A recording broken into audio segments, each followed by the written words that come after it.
క్రీస్తు వెంట పోతున్న లోకము అని పాఠానికి టైటిల్ వేయటం జరిగింది. లోకము అనగానే ఈ ప్రజలు, మనుషులు. ఈరోజు ఆరిన నేల మీద ఉన్న సుమారు అన్ని దేశాలలోనూ యేసుక్రీస్తుల వారు పరిచయం అయ్యారు. యేసుక్రీస్తుల వారి ఔన్నత్యం, యేసుక్రీస్తుల వారి కీర్తి, యేసుక్రీస్తుల వారి ప్రేమ ప్రతి దేశాన్ని తాకింది అన్నది ఈరోజు కళ్ళ ముందున్న సజీవ సాక్ష్యాలు. యేసుక్రీస్తుల వారు ఎందుకు ప్రపంచవ్యాప్తమయ్యారు, ఎందుకు అందరూ ఆయన వెంట వెళుతున్నారు, ఎందుకు అందరూ ఆయన విశ్వసిస్తున్నారు అని మీరు ఆలోచిస్తే నిజంగా ఆశ్చర్యపోయే సంగతులు ఈరోజు మనకి అర్థమవుతాయి. ఆ పోస్టర్లో తమ్ముడు పోస్టర్ డిజైన్ చేసినప్పుడు అండి నాకు భలే అనిపించింది. మీరు ఆ పోస్టర్ చూస్తుంటే యేసుప్రభు కనబడుతున్నాడు, ఆయన ముందు అందరూ మీకు ఎవరు కనబడుతున్నారు చెప్పండి? ప్రజలు కనబడుతున్నారు కదా. ఒకసారి మీరు ఊహించుకోండి. ఏం ఊహించుకోవాలి అంటే, సభలు జరుగుతున్నప్పుడు ఏమండి మెయిన్ స్పీకర్ మాట్లాడుతుంటే ముందు చాలామంది జనం ఉంటారు, వందల మంది ఉంటారు. ఏమంటే డాడీ గారు లాంటి పెద్ద సేవకులు వచ్చినప్పుడు వేలల్లో జనం వస్తారు. నిజంగా ఒక వ్యక్తిలా నిలబడి ముందు ఆయన వాక్యం అంతమంది వింటుంటే ఆ వేల మందిని చూస్తున్నప్పుడు ఆ మీటింగ్లో ఒక్కరుగా కూర్చున్న మనకండి హృదయం అంతా ఏదో పులకరించిపోద్ది. అందరినీ చూసి అన్ని వందల వేల మంది మనవాళ్ళ, మన ప్రభుని నమ్మిన వాళ్ళ అని వాళ్ళందరినీ చూడగానే ఏదో తెలియపట్టని ఆనందం వస్తుందండి. అది మీటింగ్లో మాత్రమే దొరుకుతుంది. మీరు చూడండి కావాలంటే ప్రాక్టికల్గా. మీరు సెల్ ఫోన్లో పాట చూస్తున్నప్పుడు వీడియో పాట పెద్దగా ఏమనిపించదు. అన్ని వందల వేల మంది మధ్యలో కూర్చుని తెరల మీద పాట చూస్తుంటే ఎలా ఉంటుందండి? మనసుకి ఎలా ఉంటుంది? అదే తెలియని ఆనందం. దేవుడి సన్నిధిలో దేవుని పిల్లలతో కూర్చుని అలాగ ఒక పాట చూసినా, ఒక ప్రసంగం విన్నా, అది తెలియని సంతోషం, ఆనందం మనకిస్తుంది. ఒకసారి మీరు ప్రాక్టికల్గా ఊహించుకోండి, యేసుప్రభు అలా నిలబడి ఉంటే, యేసుప్రభు నమ్మిన వాళ్ళందరూ ఒక మీటింగ్ వచ్చారనుకోండి, ఒక గ్రౌండ్కి, ఎలా ఉంటుంది? ఒకసారి ఊహించుకోండి. 350 కోట్ల మంది ఒక షాట్ ఉండి ఒక స్పీకర్ ఉన్నాడు యేసుప్రభు. ఒకసారి గ్రౌండ్ ఊహించుకోండి, ఒకసారి ఎలా ఉంటుంది క్రౌడ్. నిజంగా అది ఆలోచిస్తేనే నాకు భలే అనిపించిందండి. నిజమే కదా, ప్రభు వెనకాల ఇన్ని వందల కోట్ల వేల మంది ఉన్నారా? ఎందుకు యేసుక్రీస్తుల వారు ఇంతమందిని సంపాదించుకోగలిగారు? ప్రభు సంపాదించాడు ఇంతమందిని. ఒక్కడుగా ప్రారంభమై ఈరోజు కొన్ని కోట్ల మందిని ఆయన ఎదుట నిలబెట్టాడు. వీళ్ళు నా విశ్వాసులు, నా ఫాలోవర్స్ అన్నాడు అంతే. మీరు ఆన్ రికార్డ్ ఇప్పటి వరకు కూడా మీరు బాగా వినండి నేను చెప్పేది. ప్రపంచ చరిత్రలో ఒక వ్యక్తిని, ఒక్క మనిషిని ఫాలో అవుతున్న వాళ్ళు ఇంతమంది ఏ వ్యక్తికి లేరు. మీరు కావాలంటే లెక్కలు తీసుకోండి. ఇంతమంది ఒక్క వ్యక్తిని నమ్మటం అసలు ప్రపంచ చరిత్రలో అది యేసు ప్రభు తప్ప మరొకరు లేరు. కొన్ని కోట్ల మంది ఫాలోవర్స్. ఆయన మాట్లాడిన మాటలు బైబిల్. ఈరోజు ఆ బైబిల్ గురించి చెప్పాలంటే టైం అంతా దానికే పడుతుంది. కొన్ని వేల గ్రంథాలండి, ఏమంటే కాపీలు సంవత్సరానికి ఒకసారి బయటకు వచ్చేస్తుంటే అమ్ముడుపోతూనే ఉన్నాయి, వెళ్ళిపోతూనే ఉన్నాయి. ప్రపంచంలో అత్యధికంగా చదవబడుతున్న గ్రంథం బైబిలు. ప్రపంచంలో అత్యధికమైన బోధకులు కలిగిన గ్రంథం బైబిలు. ప్రపంచంలో అత్యధికంగా ప్రింట్ అవుతున్న గ్రంథం బైబిలు. ప్రపంచంలో అత్యధికంగా అమ్ముడుపోయిన గ్రంథం బైబిలు. అసలు బైబిల్ దరిదాపుల్లో కూడా ఏ పుస్తకం లేదండి. బైబిల్కు దగ్గరగా కూడా ఏ పుస్తకం లేదు. అలాగే యేసుక్రీస్తుల వారికి కొన్ని కోట్ల మంది ఉంటే నాకు 200 కోట్ల మంది ఉన్నారని ఒక్కడు రాలేదు. ప్రపంచంలో ఎవరు లేరు. అంటే ఒక రకంగా ఆలోచిస్తుంటే లోకమంతా ఎవరు వెనకాల వెళుతుంది అంటే ఒక్క ఆయన వెనకాల వెళుతుంది. ప్రపంచం మొత్తం ఒక్క ఆయన్నే చూస్తుంది.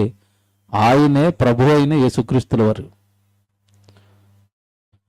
నిజమేనండి, ఈ మధ్యకాలంలో పరిస్థితులు మనం చూస్తుంటే, ఈరోజు వార్తలు మనం వింటున్నా, నానాటికి క్రైస్తవ్యం అంటే గిట్టని వారు, ప్రభు నమ్మిన వాళ్ళంటే పడని వారు ఎక్కువైపోతున్నారు.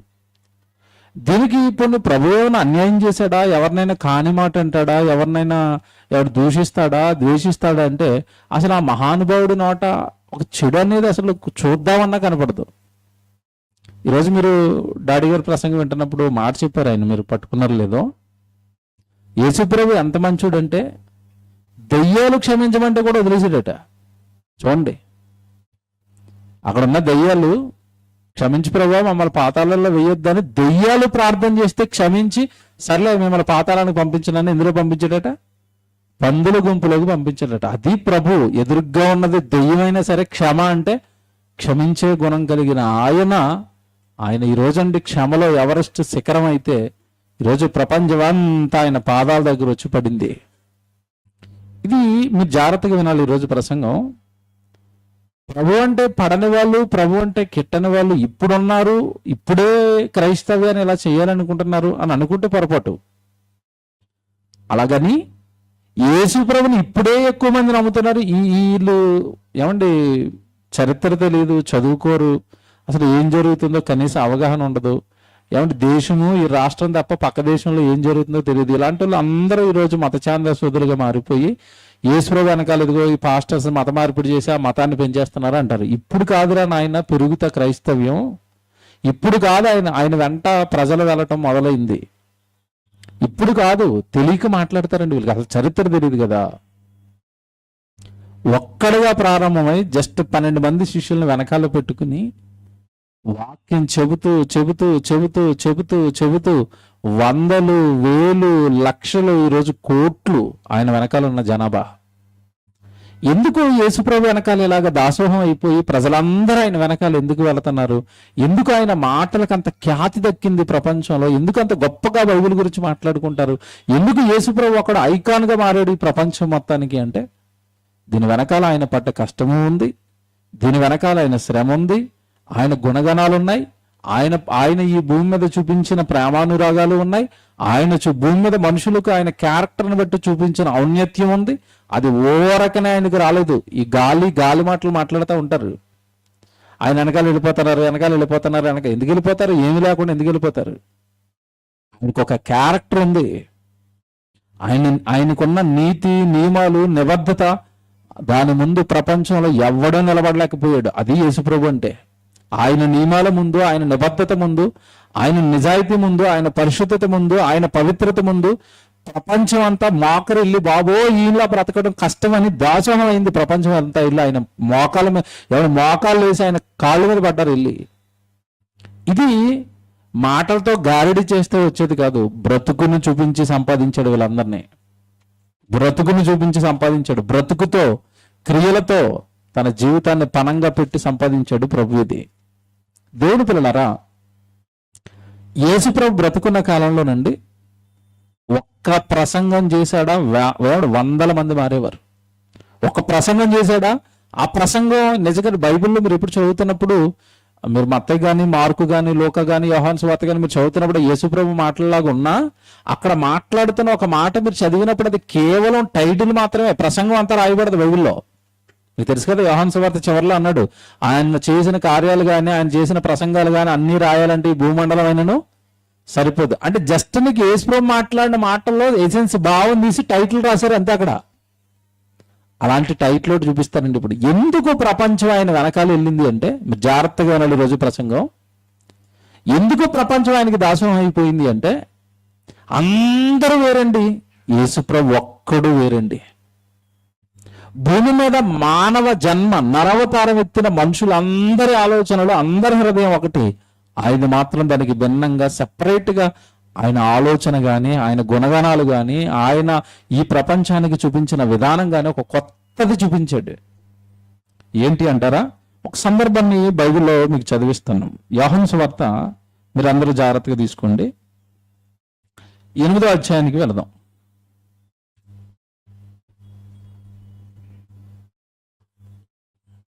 ఏమండి అందరూ తీసుకోండి. యోహాను సువార్త 8వ అధ్యాయం. ఏమంటే 8వ అధ్యాయం అనేసరికి అందరికీ ఒక సందర్భం జ్ఞాపకం వస్తుంది. 8వ అధ్యాయంలో ఒక మంచి కార్యక్రమం దేవుడు చేశాడు. 8వ అధ్యాయంలో ఏమండి వ్యభిచారమందు పట్టుబడిన స్త్రీని ఆ రోజున్న శాస్త్రులు, పరిచయులు, లేదంటే పురుషులు అందరూ సమాజం మధ్యలో నిలువబెట్టారు.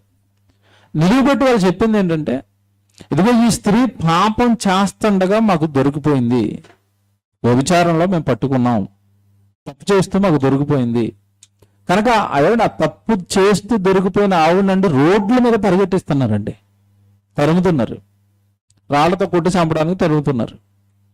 ఈలోపు ప్రభు వచ్చాడు, ప్రభు దగ్గర తీసుకెళ్లారు ఈ స్త్రీని, వ్యభిచారం మందు పట్టుబడిన స్త్రీని తీసుకెళ్లి, ప్రభువా నువ్వు యథార్థంగా ఉంటావు, నీతిగా న్యాయంగా తీర్పులు తీరుస్తావు కదా, వ్యభిచారం మందు పట్టుబడిన స్త్రీని చంపేయమని, రాళ్లతో కొట్టి చంపేయమని మోషే ధర్మశాస్త్రంలో మనకి రాశాడు కదా, ఇదిగో ఇప్పుడు ఈ స్త్రీ వ్యభిచారం చేస్తూ దొరికిపోయింది, జాగ్రత్తగా ఏమనంటే ఈ సందర్భం తెలుసు కానీ మీకు దీని కింద టాప్ మోస్ట్ ఇన్ఫర్మేషన్ ఒకటి ఇస్తాను నేను. ఇది ఈవిడ వ్యభిచారం చేస్తూ దొరికింది. మోషే ఏం చెప్పాడంటే ఇలా తప్పు చేసిన వాళ్ళందరినీ కొట్టి చంపమన్నాడు కదా, ఇది ఈ వ్యభిచారం మందు పట్టుబడిన స్త్రీని ఇప్పుడు రాళ్లతో కొట్టి మేము చంపాలా, చంపేయొచ్చా, నువ్వేం చెప్తావో తీర్పు తీర్చు అని యేసుప్రభు దగ్గరికి ఆ తప్పు చేసిన స్త్రీని పట్టుకుని వచ్చారు. అక్కడ యేసుప్రభు ఇచ్చిన జడ్జిమెంట్ మనందరికీ తెలుసు, మనం చాలాసార్లు చదువుకున్నాం, చాలాసార్లు విన్నాం. ఏమన్నాడు ప్రభు? ఏమన్నా వ్యభిచారం ఒకరు చేస్తారా, ఇద్దరు చేస్తారా? వ్యభిచారం ఒకరితో జరుగుతుంది, ఇద్దరు ఉంటారా? ఇద్దరు ఉంటారు. ఇప్పుడు పట్టుకొచ్చింది ఇద్దరినా ఒకరినా? మరి ఆ మిగతా ఏమంటే ఈవిడితో వ్యభిచారం చేసిన పురుషుడేడి? వాడు రాలేదు. వాడు రాలేదంటే వీళ్ళ చుట్టమో వీళ్ళ బంధువు అయి ఉంటాడు. అందుకే కదా అతను తేలేదు, అతను విడిచిపెట్టారు. ఏమంటే వ్యభిచారం చేస్తుండగా మేము పట్టుకున్నామంటే ఇద్దరు దొరికారు, వాడిని వదిలేశారు, ఈవిని మాత్రం పట్టుకుని. ఏమంటే రోజు లోకం ఎలా ఉందంటే ఎవడు అమాయకుడైతే వాడిని దాడి చేస్తారు కదండి, ఎవడు మెత్తగా ఉంటే వాడిని నాశనం చేసేయాలని చూస్తుంది, ఎవడు కొంచెం పేదవాడైతే ఏమంటే వాడి కోర్టుల్లో కానీ ఎక్కడ కానీ అసలు వాడికి న్యాయం అనేదే దొరకదు. ఎవరికి డబ్బులు ఉంటే వాడి వైపు న్యాయం ఉంటుంది. ఆ రోజు వీళ్ళు కూడా అంతే, వాడిని విడిచిపెట్టారు, అమాయకంగా దొరికింది పాపం, ఏదో పొట్టకొట్టు కోసం తన కుటుంబాన్ని పోషించుకోవడానికి ఏమంటే గతి తప్పి ఏమంటే ఏ అవకాశం లేక తన శరీరాన్ని అమ్ముకుని కుటుంబాన్ని పోషించుకుంటుంది. అమాయకురాలు పేదది కదా దొరికింది, పట్టుకుని వచ్చారు, ప్రజల మధ్యలో నిలవబెట్టి అంటున్నారు, ఈవెన్ రాళ్లతో కొట్టాలని మోషే చెప్పాడు కదా, నువ్వేం చెప్తావో చెప్పన్నారు. అప్పుడు యేసుప్రభు చెప్పిన మాట మనందరికీ తెలుసు. నిజమేరా? మోషే చెప్పింది కరెక్టే, మీరు బైబిల్ బాగా చదువుకుంటారు కానీ మీకు అప్లై చేసుకోరు. మనకు అర్థమవుతుందా? మన గుణం ఏంటంటే మన బైబిల్ బాగా చదువుకుంటాం, అది మనకు అప్లై చేసుకోం. ఎప్పుడు ఎవరికి అప్లై చేస్తూ ఉంటాం? వాక్యం ఎలాగ ఉంది కదా, నువ్వు ఎలా చేయట్లేదు ఇలా చేయట్లేదు, అవతలకి అప్లై చేస్తాను. నీకు అప్లై చేసుకున్నావు ఎప్పుడైనా? ఇది అదే బ్యాచ్ అనమాట ఇది. మోషే రాళ్ళేసి కొట్టమని ధర్మశాస్త్రంలో చెప్పిన మాట వాస్తవం, కానీ రాయ్యాలి అంటే ముందు వీడు ఏం చేయకూడదు? వ్యభిచారం చెయ్యని వాడు వ్యభిచారం చేసిన స్త్రీని కొట్టచ్చు. జాగ్రత్తగా వినండి. తప్పు చేయని వాడు అవతల తప్పు చేస్తున్న వాడిని సరి చేయొచ్చు. మన నిండా ఒంటి నిండా దేవుడి తప్పులు పెట్టుకుని నేరాలు పాపాలు పెట్టుకుని అన్ని మన జీవితం ఓపెన్ చేస్తే దేవుడికి విరుద్ధమైనవి అన్ని కనబడుతూ వాళ్ళు తప్పు చేశారు, వీళ్ళు తప్పు చేశారు, ఈ బ్యాచ్ అనమాట వీళ్ళు తప్పు. ఏమంటే ఇది అసలు ప్రభు అసలు సహించిన గుణం అండి, ఇది నచ్చలేదు ఇది ఆయనకి. అప్పుడు అన్నాడు, నిజమే నాయన, ధర్మశాస్త్రంలో మోషే చెప్పింది నిజమే, రాళ్లతో కొట్టి చంపమని చెప్పాడు, కానీ బాగా వినండి, కానీ మీలో ఎవడైతే వ్యభిచారం చేయలేదో, ఎప్పుడు తప్పు చేయలేదో, పాపం చేయలేదో వాడు మొదట ఆవిడ మీద రాయి వెయ్యండి. వేశారా? అంటే అర్థం ఏంటి చెప్పండి? అంటే వాక్యాన్ని ఈవిడికి అప్లై చేస్తే కాదు, మీకు అప్లై చేసుకోండి అన్నాడు. భయం వేసింది వాళ్ళకి, పరుగుకి అక్కడి నుంచి వెళ్ళిపోయారు. ఈ సందర్భం మనం చాలా సంవత్సరాలు చదువుకున్నామండి. అంటే తప్పు చేస్తే శిక్షించాలి, దూషించాలి, ద్వేషించాలి, వాళ్ళ పరువు తీయాలి. ఇది ఈరోజు మనిషి యొక్క పోకడ, మనిషి యొక్క ఆలోచన. అంటే అవతల వాడు తప్పులో దొరికిపోతాడంటే వాడిని ఎలా నాశనం చేయాలని లోకం చూస్తూ ఉంటుంది. లోకపు తీరిది సహజంగా. మీరు చూడండి పాపం ఈ టీవీ వాళ్ళు, TV9 వాళ్ళు కానీ, TV5 కానీ, NTV కానీ, ఏవైతే సోకాల్డ్ పెద్ద ఛానల్స్గా పిలువబడుతున్నాయో వాళ్ళందరూ కూడా ఎవరిని ఫోకస్ చేస్తారు అంటే ఏమంటే పేదవాళ్ళని, లేని వాళ్ళు ఏదైనా తప్పులో దొరికిపోతారంటే వాళ్ళని పదే పదే వాళ్ళని చూపిస్తారు. మీకు సంగతి చెప్తాను, జాగ్రత్తగా వినండి. ఆ మధ్యకాలంలో ఇక్కడ గచ్చిపల్లి ఫ్లైఓవర్ దగ్గర ఒక అమ్మాయిని అత్యాచారం చేసి చంపేశారు. నలుగురు ముగ్గురు అనుకుంటాను. లారీ డ్రైవర్లు, క్లీనర్లు అత్యాచారం చేసి చంపేశారు. మీకు తెలుసు కదండి. ఆ దిశ చట్టం అని ఆవిడకి దిశ అని పేరు పెట్టి ఒక చట్టం కూడా చేశారు ఆవిడ పేరుతో. మీకు తెలుసు అది. ఆ నలుగురు క్లీనర్స్ అని ఏమండి, ఒక పేదవాళ్ళు కదండి, ఒక లారీ నడుపుకునే వాళ్ళు కదండి, తప్పులో దొరికారు. దొరకగానే నిజంగానండి మీడియా ఏమండి రాత్రింపగల్లా వాళ్ళ చుట్టే వాళ్ళు ఎక్కడికి కాల్చారు. ఏ చేలోకి తీసుకెళ్లారు, ఎప్పుడు రేపు చేశారు, ఈ పిల్ల ఎవరితో ఫోన్లో మాట్లాడింది. అయ్యో బాబు, టీవీ వాళ్ళందరూ 24 గంటలు అదే న్యూస్ వేసి వేసి వేసి అసలు ప్రపంచంలో వీళ్ళే క్రూరులు, అసలు వీళ్ళంత దుర్మార్గులు లేరని వాళ్ళని ఎండగట్టి ప్రపంచానికి చూపించేసిందండి. మీకు మాట్లాడదునా? అదే అలాంటి కేసుల్లోనే అలాగే ఒక బలహీనురాలను, ఒక నిమ్న జాతులకు సంబంధించిన వాళ్ళను ఎమ్మెల్యే కొడుకో ఎంపీ కొడుకో రేప్ చేసి చంపేస్తాడు. వాడిని చూపిస్తారా? ఏమండి, ఒక ఎంపీ అండి, వైఎస్ఆర్సీపీ పార్టీకి సంబంధించిన ఒక ఎంపీ ఏపీలో వాళ్ళ కారు డ్రైవర్ అండి, ఒక చిన్న క్యాస్ట్కి సంబంధించిన అతని కారు డ్రైవర్ అండి. అతన్ని కిరాతకంగా కొట్టి చంపేశారు. ఏమంటే అలా కొట్టి చంపిన కేసు అలాగే కళ్ళ ముందే ఉంది. కానీ అతన్ని మీడియాలోకి తీసుకురారు, అతన్ని మీడియా ముందు నిలబెట్టరు. ఏమండి ఎక్కడ చంపావు, ఎప్పుడు చంపారని వాళ్ళ ఇంట్లోకి వెళ్ళరు, వాళ్ళ ఇంట్లో కెమెరా కట్టుకెళ్ళరు, వాళ్ళ పొలంలోకి వెళ్ళరు వీళ్ళు. కానీ ఇక్కడ లారీ డ్రైవర్లు కదా, అమాయకంగా దొరికారు కదా, టామ్ టామ్ టామ్ టామ్ చేశారు. మొత్తం మీద వాళ్ళని గవర్నమెంట్కి, ప్రజలకి భయంకరమైన పళ్ళు కొరికే కోపం రప్పించి వాళ్ళని కాల్చి చంపేంచేంత వరకు తీసుకొచ్చారండి. ఎవరు తీసుకొచ్చారు తెలుసా? ఇది మీడియా వాళ్ళు. ఆ టైంలో మీరు వార్తలు వింటున్నప్పుడు మీకు కూడా ఎలాగుండిపోయి చెప్పండి. వాళ్ళు చదువుతున్న విధానానికి రక్తం మరిగిపోయింది. మనకి మరిగించారు వీళ్ళు. అలాగే ఒక ఎంపీ కొడుకో, ఒక ఎమ్మెల్యే కొడుకో, ఒక ముఖ్యమంత్రి కొడుకో, ఒక ప్రధానమంత్రి కొడుకో తప్పు చేస్తాడు. అలాగే పదే వాడిని టీవీలో వేస్తారా? వేస్తే ఈ టీవీ ఉంటుందా? చూసారా? అంటే బలహీనుల యొక్క పాపాలను, నేరాలను పట్టిస్తుంది లోకం. నిజంగానండి, యేసు ప్రభు ఎందుకు దాసోహం అయ్యిందో లోకం చెప్తాను. ఇప్పుడు సూపర్ పాయింట్. ఈయన కాపాడాడు కదండి. 8వ అధ్యాయం అంతా మీరు బాగా చదువుకోండి. అధ్యాయాలు చదివితేనే తప్ప యేసు ప్రభు మనసు మనకు అర్థం అవ్వదు. యేసు ప్రభులా మనం మారలేం. ఆవిడ తప్పులో దొరికింది, ఎవరిని కాపాడాడు, ఆవిడ్ని కాపాడి, అమ్మా ఏంటమ్మా ఇది, మన దేవుని పిల్లలం కదా. ఎవడైనా తప్పులో దొరికితే నువ్వు ఎందుకు తప్పు చేసావు ఏమంటే గద్దిస్తారు, తిడతారు. ఏమండి లేదంటే ఏదో ఒకటి మందలించడమో ఏదో ఒకటి చేస్తారండి. మనం కూడా పిల్లల్ని తప్పు చేసినప్పుడు చూడండి, చాలా మంది వాళ్ళ మీద కరిచేసి కోపం పడిపోయి ఎందుకని ఇలాగ అరవటం తప్ప, వాడు ఏమన్నా మన వలన ఇబ్బంది పడో, లేదంటే మన ప్రేమ అందకో వాడు ఏదైనా పడిపోతున్నాడేమో అని అవతల తప్పు చేసిన వాడి వైపుకి కూడా వెళ్ళి ఆలోచించగలిగిన వాళ్ళు అతి కొద్ది మంది అండి. జాగ్రత్తగా వినండి నేను చెప్పేది. ఒకడు పాపంలో పడిపోతే, ఒకడు నేరంలో పడిపోతే, ఒకడు తప్పులో పడిపోతే వాడి సైడ్కి వెళ్ళి ఆలోచించాలి. ఎందుకు పడిపోయాడో పాపం, ఎలాంటి పరిస్థితుల్లో పడిపోయాడో, ఎలాంటి పరిస్థితుల్లో తప్పుదోవలోకి వెళ్ళిపోయాడో అని అవతల వాడి పొజిషన్లోకి వెళ్ళి ఆలోచించాడు. యేసు చేసింది అదే. అక్కడ వ్యభిచారం అంతా పట్టుబడిన స్త్రీ విషయంలో, అమ్మ వద్దమ్మా, ఈ బ్రతుకొద్దమ్మా, ఈ జీవితం వద్దమ్మా, ఇంకేదో చేసావు ఎంతకాలం, నీ పరిస్థితుల్లో అనుకూలంగానో లేదంటే నీకు తెలియకో ఇంతకాలం చేసావేమో, ఇక మీదట నువ్వు వ్యభిచారం చేయొద్దు. అమ్మా అన్నాడు. చూసారా? అమ్మా అన్నాడు. ఆవిడ మార్చేశాడు. మార్చిన తర్వాత జాగ్రత్తగా వినండి, ఎప్పుడైతే యేసు ప్రభు ప్రజల్లో ఇలాంటి ఒక ధైర్యాన్ని ఇస్తున్నాడో, జాగ్రత్తగా వినండి ఇక్కడి నుంచి, పాపం చేసిన వాళ్లకు, నేరాలు చేసిన వాళ్లకు, తప్పులు చేసిన వాళ్లకు ఒక ధైర్యాన్ని ఇస్తున్నాడు. ఏమన్నా తప్పుని ఎండగడుతున్నాడు. ఆ తప్పు చేయకుండా బ్రతకడానికి అవసరమైన వాక్యాన్ని వాళ్ళ హృదయాలలో నింపుతున్నాడు. మనుషులను మార్చేస్తున్నాడండి. చివరికి ఎవడు భయంకరమైన వ్యభిచారులను, నేరస్తులను, దొంగలను మార్చుకుంటూ వెళ్ళిపోతున్నాడు. ఆ రోజున్న యోధ సమాజం కానీ, ప్రధాన యాజకులు కానీ, శాస్త్రులు, పరిచయులు కానీ, ఆ రోజున్న రోమ గవర్నమెంట్తో సహితం యేసు ప్రభుకి పెరుగుతున్న ఈ జనాదరణ చూసి తట్టుకోలేకపోయారు.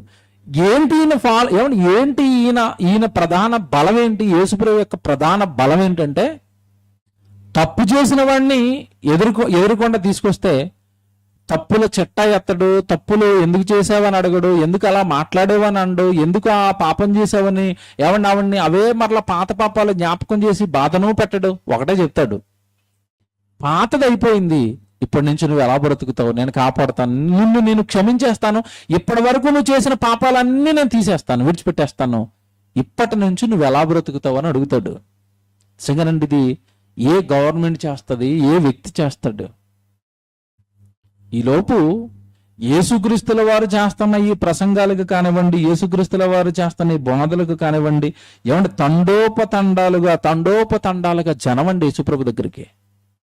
ఈ బోధ ఏదో కొత్తగా అనిపించింది ప్రపంచానికి. అంటే తప్పు చేసిన వాడిని శిక్షించకూడదా, తప్పు చేసిన వాడిని దండించకూడదా, తప్పు చేసిన వాడిని మార్చాలా, తప్పు చేసిన వాడిని మళ్ళీ నిలువ పెట్టాలా? తప్పు చేసిన వాడిని ఆ తప్పు తప్పు అనే వాడికి అర్థమయ్యేటట్టుగా చెప్పి వాడిని పరిశుద్ధత వైపు, ప్రభు వైపు నడిపించాలా? ఇదేదో కొత్తగా అనిపించింది ప్రపంచానికి, ఆ రోజున సమాజానికి. ఇకపోతే యేసు ప్రభు చెబుతున్న మాటలు లోకానికి నచ్చుతున్నాయి, మనుషులకు నచ్చుతున్నాయి. కానీ యేసు ప్రభు అంటే పడని వాళ్ళకి మాత్రం అవి చాలా కోపాన్ని, తాపాన్ని ప్రేరేపించాయి. ఆ టైంలో ఈ ప్రభువుని విశ్వసించిన వాళ్ళందరికీ, ప్రభువుని నమ్మని వాళ్ళందరికీ కూడా ఒక మాట చెప్పాడండి. నిజంగా ఇప్పుడు నేను చెప్తున్న ప్రసంగం మీరు జాగ్రత్తగా వినాలి. ఇప్పుడు ఆయన చేసిన ప్రసంగాన్ని కొద్దిగా ఓపెన్ చేస్తాను. 8వ అధ్యాయం మీరు అలా కిందకు వచ్చేయండి. ఈ వ్యభిచారం మందు పట్టుబడిన స్త్రీని క్షమించేయటం అయిపోయింది. ఆ రోజు చాలా మంది నిజంగా ఆ తీర్పును బట్టి, ఆ మాటలను బట్టి మారిపోయారు. ఆ తర్వాత 24వ వచనానికి వచ్చేయండి. 24వ వచనానికి వచ్చేయండి. 24 ఇదే అధ్యాయంలో 24 నుంచి మీరు చాలా జాగ్రత్తగా చదవాలి. 24 కాగా మీ పాపములోనే ఉండి మీరు చనిపోవుదురని మీతో చెప్పదని. మీరు పాపాలు గనక మానేయకపోతే, మీ బ్రతుకులను గనక దిద్దుకోకపోతే, నేను చెప్తున్న ఈ వాక్యానికి లోబడి మీ బ్రతుకులను ఈ పరిశుద్ధత వైపు గనక మీరు మళ్లించుకోకపోతే, మీరు మీ పాపాలలోనే ఉండి చనిపోతారు. జాగ్రత్తగా వినండి. మీరు మీ పాపాలలో ఉండే చనిపోతారు. పాపం చేస్తూనే చనిపోతారు. పాపంలో ఉండే మీ జీవితం క్లోజ్ అయిపోద్ది. దానివలన ఏం జరుగుతుంది అంటే అంతిమంగా నిత్యాగ్ని దండనకు మీరు వెళ్ళిపోతారు, నరకానికి వెళ్ళిపోతారు, కాలిపోతారు. జాగ్రత్తగా వినండి. ప్రభు దగ్గరికి రాకపోతే జరిగే ప్రమాదం చెప్తున్నాను. దేవుడి సన్నిధికి రాకపోతే మనకి జరిగే ప్రమాదం ఏంటి అంటే, వాక్యం అనేది మన ఆత్మీయ ఆహారం, జీవాహారం. ఇది ఎప్పుడైతే మన ఆత్మకు అందటం లేదో ఆటోమేటిక్గా ఆత్మ పాపాల వైపు, అంతిమంగా నరకం వైపు వెళ్ళిపోతుంది. దానికి లోకం జాగ్రత్తగా అలవాటైపోతూ ఉంటుంది. లోకంలో ఉన్నాయన్నీ దానికి ఇమిడిపోతూ ఉంటాయి. పాపం అనేది అంటించుకుని పాపపు కార్యక్రమాల్లో ఉండడానికి ఇష్టపడే జీవితంగా మార్చేస్తుంది. కనుక దేవుడి సన్నిధికి దూరంగా ఉండటం వల్ల ప్రమాదం ఏంటంటే, మనలో తెలుసో తెలియక ఈ ఆదివారం గుడికి వచ్చామండి, చక్కగా దేవుడి వాక్యాలు వింటాం, మనం ఏదో చేస్తామో, ఏదో అన్నామో, ఏదో చేశారు. ఈరోజు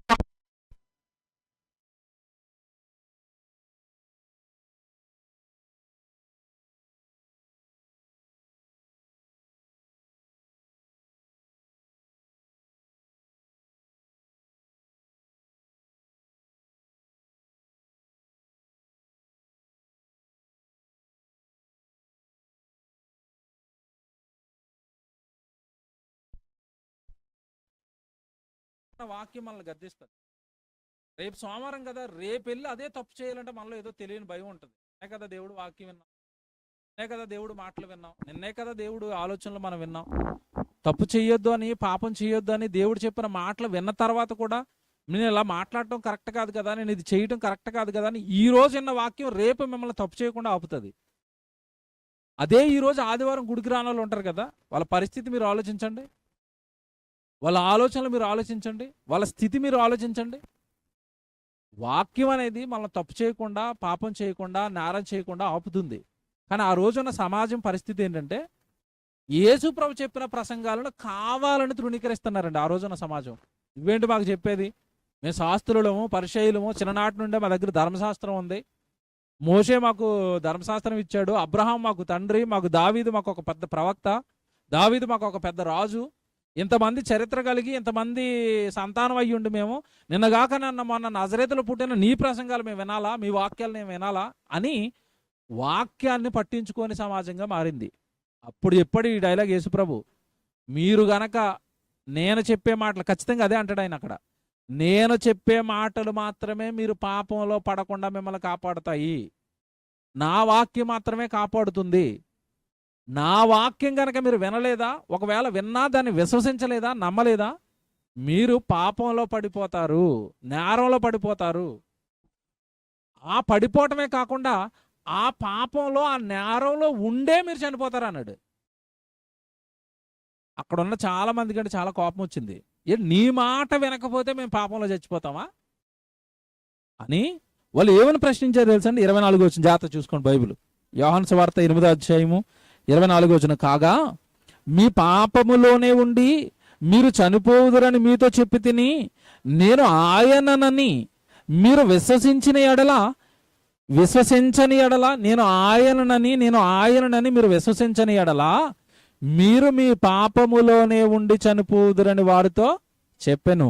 కాబట్టి వారు నీవెవరివని ఆయనను అడగగా, చూసారా ఏమడుగుతున్నారు మళ్ళీ, ఇగో నా మాట గనక వినలేదా, నన్ను విశ్వసించలేదా, నేను చెప్పే వాక్యం మీకు అర్థం అవ్వలేదా, మీరు పాపంలోనే ఉండి చనిపోతారు. నా మాట మాత్రమే మిమ్మల్ని పాపం నుంచి బయటకు తెస్తుంది.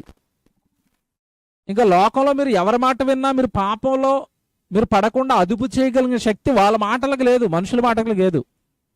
మీకు అర్థం కావడానికి ఉదాహరణ చెప్తాను చూడండి. ఈ డ్రంక్ అండ్ డ్రైవ్ తెలుసు కదండి. తాగేసినప్పుడు రోడ్ల మీద పోలీసులు పట్టుకుంటారు. పట్టుకున్న తర్వాత ఈ మధ్యకాలంలో కొత్తగా వాళ్ళు ఏం ప్రవేశపెట్టారు అంటే, ఒకప్పుడు ఫైన్ వేసి వదిలేసేవారు. ఇప్పుడు కాస్త వయసులో ఉన్న పిల్లలు యవనస్తులు కనుక దొరికారు అనుకోండి ఆ డ్రంక్ అండ్ డ్రైవ్లో, ఇప్పుడు కొత్తగా గవర్నమెంట్ పెట్టిన రూల్ ఏంటంటే కౌన్సిలింగ్ అని ఒకటి మొదలు పెట్టారండి. ఇన్ని కరెక్ట్గా వీడు మొబైల్ లాగేసుకుంటారు, ఫోన్ నెంబర్ లాగేసుకుంటారు, అడ్రస్ తీసుకుంటారు, ఆ డ్రైవింగ్ లైసెన్స్ తీసేసుకుంటారు, అన్నీ తీసుకుంటారు. తీసుకుని రేపు ఖచ్చితంగా పలానా టైంకి నీ పేరెంట్స్ని తీసుకుని రావాలి ఇక్కడికి అంటారు. తల్లిదండ్రుల మధ్యలో వాడిని కూర్చోబెట్టి స్క్రీన్ వేస్తారండి. స్క్రీన్ ఏమేస్తారంటే తాగి డ్రైవ్ చేసి చచ్చిపోయిన వాళ్ళు అందరినీ వాళ్ళకి చూపిస్తారు. తల్లిదండ్రులకి చూపిస్తారు, వీడికి చూపిస్తారు, మధ్యలో కూర్చోబెట్టి. ఇదిగో తాగటం వల్ల ఇంత ప్రమాదం ఉంది, తాగటం వల్ల ఇన్ని కుటుంబాలు రోడ్డు పాలు అయిపోయాయి, తాగి భర్తను పోగొట్టుకున్న భార్య ఎలా ఏడుస్తుందో చూపిస్తారు, తాగి కొడుకును పోగొట్టుకున్న తల్లి ఎంత రోధిస్తుందో చూపిస్తారు. ఇవన్నీ వీడియోలు చూపించి చివరిగా చెప్పేది ఏంటంటే పోలీసు వాళ్ళు, ఇదిగో మా మాట కనుక విని మీరు ఈ త్రాగినప్పుడు రోడ్డు మీదకి రాకుండా, వాళ్ళు తాగొద్దని మాత్రం చెప్పరు. విషయం ఏంటి తెలుసా, వాళ్ళు తాగొద్దని చెప్పరు. తాగి రోడ్డు మీదకి రాకండి. ఒకవేళ రోడ్డు మీదకి రావాల్సిన అవసరం ఉంది తాగినప్పుడు అయినప్పుడు మీరు ఏం చేయాలి, పక్కన ఇంకో డ్రైవర్ని పెట్టుకుని రండి. మీకు అర్థమవుతుందా? తాగొద్దని చెప్పరు, తాగి రోడ్డు మీదకి మాత్రమే రావద్దు. ఒకవేళ వచ్చే అవసరం అయితే పక్కన ఎవరు ఉండాలి, డ్రైవర్. ఎంత బాగుందండి ఇలా కౌన్సిలింగ్, బాగుందా? యేసుప్రభు కౌన్సిలింగ్ ఏంటి చెప్పండి. ఒరే తాగాలన్న ఆలోచనే వద్దంటాడు. ఇది ఎంత బాగుంది. వ్యభిచారం పాపం అని లోకం చెప్తుంటే యేసుప్రభు ఏమన్నాడు, మోహపు చూపే పాపం. నువ్వు ఏ పాపం చేయాలన్న ఆలోచన నీకు వద్దన్నాడు. ఎక్కడ కట్టడి చేశాడండి యేసుప్రభు. కౌన్సిలింగ్ చూడండి ఎంత బాగుందో. అంటే యేసుక్రీస్తుల వారు ఈ లోకానికి వేసిన మార్గం కొత్తది. వద్దురా పాపాల వైపు ఆలోచన వద్దు అని. ఏమండి ఇక్కడ ఎంత కౌన్సిలింగ్ చేస్తారండి పోలీసు వాళ్ళు. దొరికేసిన అతన్ని ఆ అబ్బాయిని కూర్చోబెడతారు, తల్లిదండ్రులను కూర్చోబెడతారు, ఏమండి కౌన్సిలింగ్ ఇస్తారు. ఇదంతా ఇచ్చినప్పుడు మీరు ప్రాక్టికల్గా మీరు ఆలోచించండి. అమ్మనాళ్ళకి మధ్యలో కూర్చుని ఆ కౌన్సిలింగ్ వింటున్నప్పుడు వీడి మనసులో ఏముంటుంది మీరు చెప్పండి, బాగా ఆలోచించి చెప్పండి. ఏముంటుంది? పోలీసోడు రమ్మన్నాడు గనుక తప్పదు గనక అలా తల వంచుకుని okay sir okay sir okay sir అంటాడు. కానీ లోపల మాత్రం వీడికి ఏముంటుంది చెప్పండి, ఆపండ్రా మీ సోది, అంతేనా? ఇలాంటి బోళ్ళు అంతమంది చూసాం మేము. ఈ తాగి చచ్చిపోయిన వాళ్ళని చూసాం, ట్రైన్ యాక్సిడెంట్లు చూసాం.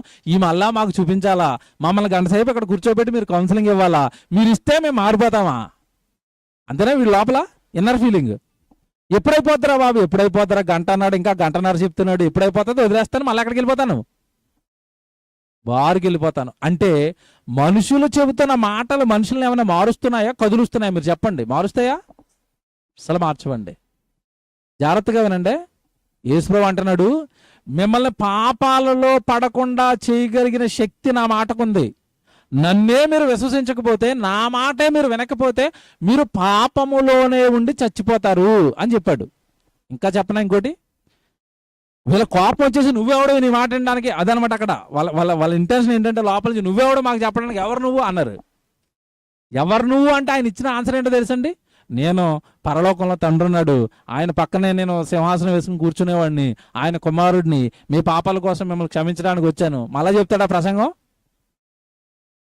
మీర పొగరా మీకు, ఎన్నిసార్లు చెప్పాను నేను ఎవరినని, నేను క్రీస్తుని మమ్మల్ని కాపాడడానికి వచ్చాను, పరలోకంలో ఉన్న తండ్రికి కుమారుడిని, ఎన్నిసార్లు చెప్పాను. ఇప్పుడు చూడండి అక్కడ ఆయన ఆన్సర్ ఏమి ఇచ్చాడు 25లో, కాబట్టి వారు నీవెవరవని ఆయన అడగగా యేసు వారితో, మొదటి నుండి నేను మీతో ఎవడైనా చెప్పుచుండినో వాడినే. ఇదేంటిది ఆన్సర్ ఎలాగుంది? ఆన్సర్ ఎలా ఉంది చూసారా? ప్రశ్నకి ప్రశ్నే సమాధానం. యేసుప్రభు అస్తమాటు నన్ను చేసిన ప్రసంగమే అలా చేసి చేయడు. మొదటి నుండి నేను ఎవరు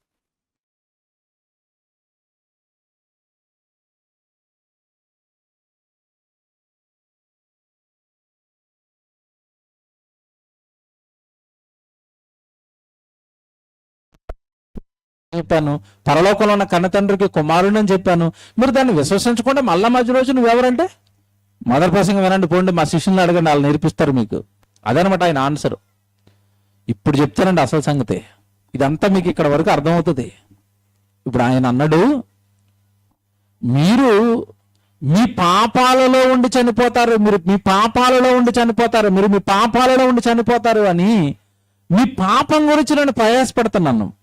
మీ పాపంలో నుంచి బయటికి తీసుకురావాలని, మీ ఆత్మ నరకంలో పడిపోతుందని మీ గురించి నేను బాధపడుతుంటే, నేను మీ గురించి ఆలోచిస్తుంటే మీరు నన్ను బాధ పెట్టడానికి ట్రై చేస్తున్నారు కదా. మీ సంగతి చెప్పనా నేను అని ఒక మాట అంటాడు చూడండి, 26వ వచనం. మీరు చాలా సంవత్సరాలు చదివి ఉంటారు. నిజంగా మాట ఈరోజు మనం ఆలోచిస్తానండి, ఇదా ప్రభు అంటే మనకు అర్థమవుతుంది. 26 మీరు చూడండి. మిమ్మల్ని గూర్చి చెప్పుటకును తీర్పు తీర్చుటకును చాలా సంగతులు నాకు కలవు. ఆగండి, ఇదేనండి యేసుప్రభు అంటే. ఇప్పుడు వాళ్ళు వచ్చి యేసుప్రభుని క్రిటిసైజ్ చేస్తున్నారు. నువ్వెవడివి, నీ మాటలు వినడానికి, నీ మాటలు విని మారిపోవడానికి నువ్వెవడివి అన్నట్టుగా మాట్లాడుతున్నారు. అప్పుడు ఆయన అంటున్నాడు, మిమ్మును గూర్చి చెప్పుటకు నాకు చాలా సంగతులు కలవు. ఏమర్థమైంది చెప్పండి మీకు? ఏమర్థమైంది? ముందు వ్యభిచారంలో పట్టుబడిన స్త్రీని పట్టుకొచ్చారు కదా, ఈవిడ వ్యభిచారం చేస్తుంది దొరికిపోయింది అన్నారు కదా. ఒరే, నేను తలుచుకుంటే మొత్తం మీ సీడీలన్నీ బయటికి తేగలను తెలుసా. మొత్తం డేటా నా దగ్గర ఉంది. నా ఎదురుగ్గా ఎవరెవరైతే నిన్ను ఎందుకు విశ్వసించాలి, నీ మాటలు ఎందుకు నమ్మాలని ఎవరెవరైతే నాకు ఎదురు మాట్లాడుతున్నారో మీ పాపాల చిట్టా మొత్తం నా దగ్గర ఉంది. విప్పమంటారా అన్నాడు అనుకోండి, వీళ్ళు ఏమైపోతారు చెప్పండి. అక్కడ మీరు పలానా రోజు శనివారం రోజు రాత్రి 8 గంటలకు ఏం చేశారో నా దగ్గర సీడీ ఉంది అన్నారు అనుకోండి. ఎవరైనా మీ గుండెల్లో ఎలాగుంటో చెప్పండి. మీరు తప్పు చేయకపోయినా రైళ్లు పరిగెడతాయి. ఎందుకు? ఏమైనా చేసేనేమో అని భయం. రాత్రి 8 గంటలకు ఏమంటే అప్పుడప్పుడు చూడండి, అవతల ఆట పట్టించడానికి వెళ్ళి ఫోన్ చేసి, నిన్న ఎక్కడున్నావు బ్రదర్ నువ్వు అంటాడు. ఎక్కడుంటావు? ఇంట్లో ఉన్నాడు. కాదు, నువ్వు ఎక్కడున్నావులో నాకు తెలిసిలే అన్నాడు అనుకోండి. ఎక్కడికి వెళ్ళకపోయినా భయమే. ఇదే పొరపాటున ఎక్కడైనా చూసాడా మనల్ని? అంతే కదా. ఏ బార్ ముందని చూసాడా, ఏ సిగరెట్ షాప్ ముందన్న చూసాడా, ఏ సినిమా థియేటర్ ముందన్న చూసాడా? ఇవే కదండి మన చిలకొట్టు పాపాలు అన్నమాట. చిన్న చిన్న చిలకొట్లు ఇల్లు చుట్టూగా తిరుగుతారు. నువ్వు ఎక్కడున్నా బ్రదర్ నేను చూసాననేసరికి ఇంకా రైళ్లు పరిగెడతాయి. అమ్మో, ఇడేదో చూసాడు మన మొత్తం మీద. ఏమంటే ఆడు నిజంగా చూసాడో లేదో తెలియదండి, కానీ విషయం తెలుసా ఇక్కడ యేసుప్రభు యేసుప్రభు మాట్లాడగలిగితే ఎలా మాట్లాడతాడు అంటే, సమరస్త్రీతో మాట్లాడాడా? ఎలా మాట్లాడాడు చెప్పండి? ఆవిడ ఏదో చెప్పుకోస్తుంది. ఆపమ్మా, నీ హిస్టరీ మొత్తం నాకు తెలుసు. ఏమండి, నీకు 5 భర్తలు ఉన్నారు, ఇప్పుడు ఉన్నవాడు కూడా నీ భర్త కాదు అన్నాడు. దెబ్బతోనే ఏమైపోయింది ఆవిడ? అమ్మ బాబోయ్, ఈయన సామాన్యుడు కాదు, ఈయన ఎవరు? ప్రవక్త. సామాన్యుడు కాదు ఈయన. నా లైఫ్ హిస్టరీ మొత్తం నా మొహం ముందే చూసి మా ఇంటి పక్కన ఉన్నాడు చెప్తున్నాడు.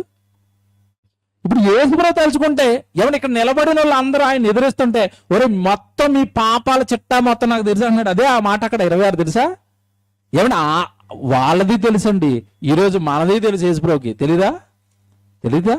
మనం ఏం చేస్తాం తెలియదండి, ఏం మాట్లాడుతున్నాం తెలియదు, ఎలా బ్రతుకుతున్నాం తెలియదు. దేవుడికి తెలుసండి. 26వ వచనం అదే ఏమంటున్నాడు తెలుసా? మిమ్మును గూర్చి చెప్పుటకును తీర్పు తీర్చుటకును. ఒక్కవనే పట్టుకొచ్చారు తీర్పు తీర్చమని. నేను తలుచుకుంటే మీకు కూడా తీర్చేస్తాను. తీర్పు తీర్చుటకును చాలా సంగతులు అన్నాడా, కొన్ని అక్కడక్కడ రికార్డ్ చేశాను అన్నాడా. ఏమన్నా మాట భయం వేసింది నాకు. చాలా సంగతులు ఉన్నాయి, మొత్తం మీ చరిత్ర అంతా నాకు తెలిసిన. 1 కాదు 2 కాదు, మీది ఓపెన్ చేస్తే జాతకం 100ల్లో 1000ల్లో మీ సీడీలు బయటకు వస్తాయి. మీ చరిత్ర బయటకు వస్తుంది, మీ పాపాలు బయటకు వస్తాయి. కానీ నన్ను పంపినవాడు, పరలోకంలో ఉన్న తండ్రి నన్ను ఈ లోకానికి పంపాడు కదా, మనుషుల చరిత్ర అంతా నాకు చెప్పాడు కదా, అందరి హృదయాలలో ఏముందో ఎరగగలిగిన శక్తి, ఎవడు ఏ పాపం చేశాడో, ఎవడు ఏ తప్పు చేస్తున్నాడో, ఎవడు ఏ నేరాలు చేశాడో సమస్తం అందరి హృదయాలను ఎరుగుటకు శక్తినిచ్చిన తండ్రి, పరలోకంలో ఉన్న తండ్రి నాకు ఈ శక్తి ఇచ్చాడు కదా. ఆయన సత్యవంతుడు. ఆయన యథార్థవర్తనుడు, ఆయనలో పక్షపాతం ఉండదు.